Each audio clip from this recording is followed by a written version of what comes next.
Bonjour à tous et bienvenue sur MG Spirit. Aujourd'hui on va s'occuper de la Lotus. L'échappement est par terre, pourquoi? Parce que j'ai prévu de faire une petite rénovation au niveau de l'isolant thermique. Donc voilà un isolant thermique de Lotus Elise S2 Rover qui a maintenant donc 18 ans. Donc qui arrive largement en fin de vie, hein, si vous voyez ce que je veux dire.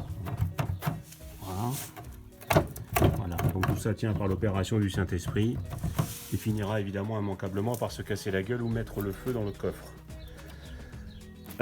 Donc je vais démonter ça et je vais vous montrer ce que je vais mettre à la place. Alors voilà l'isolant thermique que j'ai choisi. Donc c'est un isolant qui n'est pas rigide. Vous avez le choix de monter un isolant rigide ou souple. Je dirais que celui-ci est gaufré, donc il est un peu entre les deux. Il est entre du souple et du rigide. Vous avez la possibilité de le poser collé. Je ne sais pas encore si je vais le poser collé. Je vais voir ce qui est le plus simple pour moi, puisqu'il faut que je refasse un patron à partir de l'isolant existant. Je pense que les deux poses seront possibles, hein, que ce soit collé sur le châssis ou simplement tenu par les vis. Je vais voir ce qui est le plus pratique et puis on va avancer ensemble et je vous dirai exactement ce que j'ai choisi comme technique. Alors j'ai procédé à la pose de l'isolant thermique. J'ai tout simplement refait un patron à partir de l'isolant qui existait.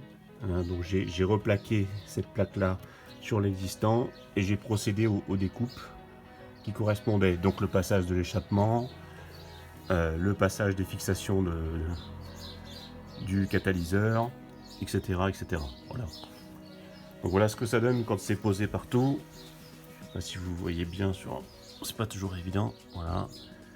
Jusqu'au retour derrière la plaque d'immatriculation. En fait, dans le kit, j'ai deux plaques qui sont largement suffisantes. Et au final, j'ai opté pour une pose collée.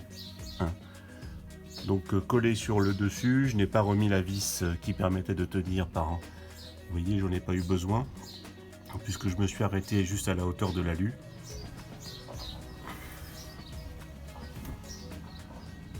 Voilà l'autre côté ici. Par contre, j'ai replacé quand même les fixations, de façon à ne pas laisser en fait des vis, des pas de vis vides qui pourraient être pris par la flotte et la corrosion. Donc j'ai refixé là et j'ai refixé ici.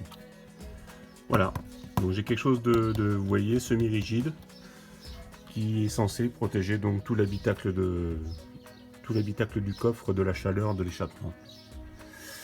Bon, la morale de cette histoire, c'est que cet isolant thermique a l'air efficace, mais je pense qu'il ne vaut pas certains isolants gaufrés qui sont plus rigides, qui sont également plus difficilement conformables, mais qui vont certainement mieux protéger, je pense, que ce type d'isolant.